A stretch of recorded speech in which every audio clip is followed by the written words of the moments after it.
নমস্কার, আপনারা দেখছেন রাখি ক্রিয়েশন, সাথে রয়েছি আমি রাখি। রাখি ক্রিয়েশনের আরও একটি নতুন রেসিপি ভিডিওতে আপনাদের স্বাগত। গরমে মেনুতে রাখার মতো একটা উপযোগী রেসিপি নিয়ে হাজির হয়েছি আজ আমরা। আজ নিয়ে এসেছি মটর পোস্তর রেসিপি। না, মটর ডাল দিয়ে পোস্ত করতে হবে না, মটর ডাল লাগবে এই পোস্ত রান্নায়। চলুন তাহলে দেখি কিভাবে তৈরি করব।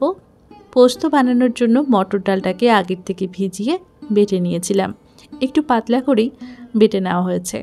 পোস্ত বেটে নেওয়া রয়েছে পেঁয়াজ এবং আলু। যেহেতু মটর ডালটা আমরা ভিজিয়ে বেটে নিয়েছিলাম, তাই এখন প্রথমেই বড়াটা তৈরি করে নিচ্ছি। একদম পাতলা করে বড়াগুলো তৈরি করেছি। যেহেতু একটু জল দিয়েই মটরটা বাটতেও লেগেছিল, তাই একটু পাতলা হয়েছে। তবে খেতে কিন্তু ভীষণই সফট হয়েছিল পাতলা হওয়ার কারণে। খুব বেশিক্ষণ ফাটতে হয়নি। আর একটু মোটা করলে একটু ফেটে নেবেন বেশ সুন্দর করে। তারপর লবণ মিশিয়ে বড়া তৈরি করে নেবেন। বড়াগুলো হয়ে গেছে। একটুখানি তেল দিয়ে আলু আর পেঁয়াজগুলোকে নাড়াচাড়া করছি।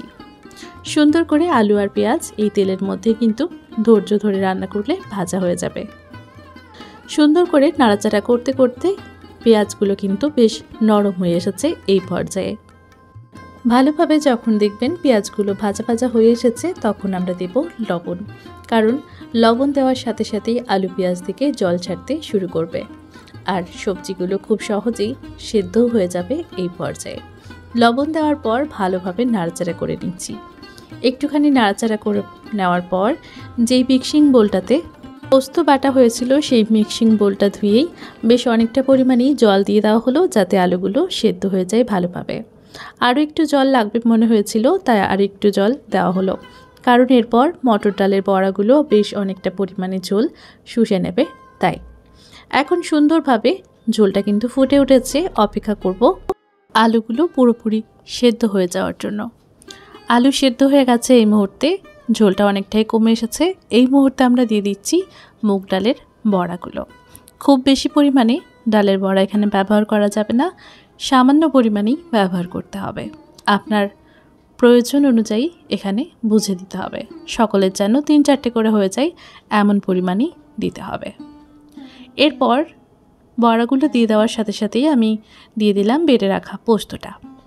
এবার পোস্ত দেওয়ার পর ভালোভাবে নাড়াচাড়া করে একটু মিশিয়ে নিচ্ছি।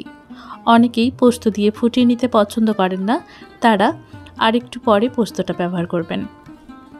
আমাদের পোস্ত সবসময় ফুটিয়েই রান্না করে খেতে বেশি ভালো লাগে, তাই এভাবেই আমরা পরিবেশন করে থাকি। এখন ওপর থেকে একটু কাঁচা তেল ছড়িয়ে দিলাম। পোস্তর মধ্যে কাঁচা তেলের গন্ধটা বেশ লাগে। এখন ঢাকা চাপা দিয়ে রেস্টে রাখার পর পরিবেশন করব গরম ভাতের সাথে। কেমন লাগলো মটর পোস্তর এই রেসিপিটা? ভালো লাগলে লাইক, কমেন্ট, শেয়ার করে আমাদের পাশে থাকতে ভুলবেন না।